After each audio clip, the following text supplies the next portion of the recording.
Anger, it's something we all deal with. Some days we can have the tempers of a saint, and other days they can be as violent as a chemical reaction. In small amounts, anger can be useful sometimes. It can drive us to do a better job at something because we're frustrated with the end result. It can help us to identify problems or issues by pointing out things that, well, annoy and anger us. It's when we have excessive amounts of anger that it becomes a problem.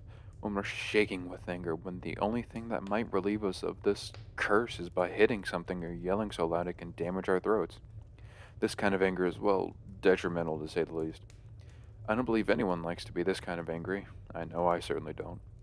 When you calm down, you get hit with a wave of regret sometimes. Regretful you may have lashed out at someone who didn't deserve it. Regretful you may have damaged something or hurt yourself. Regretful you let yourself get that angry in the first place. At that point, it's no longer simple anger, but full on rage.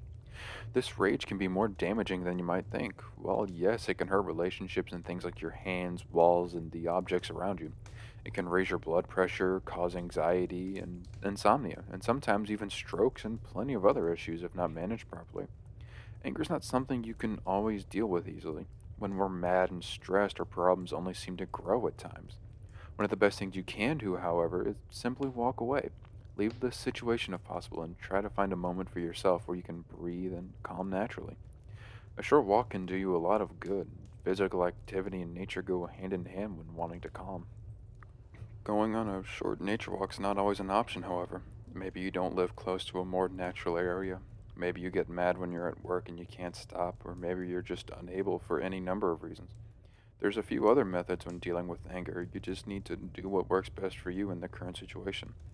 Going to the gym is always a good idea. It lets you direct all that balled up stress and anger inside you to a more positive use than if you were to just yell and hit a wall.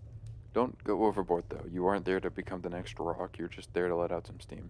Simple exercises like moderate bag work, stretching, heck, even dancing is good for you in these sorts of situations. Just be sure to stretch beforehand. You can never skimp out on your stretching. When the gym doesn't work, you can always try to focus your anger into more creative endeavors. Vent art, while it may be a bit off putting to some due to the usual dark nature of it, can usually help you visualize how you feel and help release stress and pent up frustration. Vent art isn't simply drawing that's a bit dark either. It can be written, sculpted, forged, woven. Just about any form of art can be vent art. Maybe even paper mache. Though that process usually takes a while, so you may be feeling better by the time it's done. Of course, art extends to more than the visual, too. You can always write a song or simply sing how you feel. Doesn't matter if you're confident in your music skill, simply singing a song you like, or maybe even one you've written, can help lower your stress. Not everyone enjoys going to the gym, and not everyone enjoys the creative process, and that's okay. When trying to deal with anger, the number one thing you need to do is try and find a way to focus it in a more positive manner.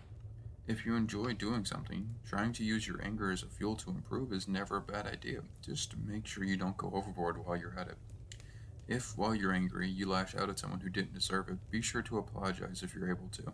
Saying sorry isn't always easy, especially if you're in the right, but we won't get anywhere in life by pure anger and yelling. Trying to understand is how we grow. So maybe you can help them understand what gave you that anger, and you can work on it together. Before I go, I'd like to share some biblical wisdom with you. No damnation and distress you may imagine it to be, but simply some words of hope and encouragement from some wise fellows. Proverbs 15:1. A soft answer turns away wrath, but a harsh word stirs up anger. This can mean that when dealing with someone while angry, don't speak harshly to them, because it can make things worse. I hope you have a blessed day, my friend, and I hope to see you next time.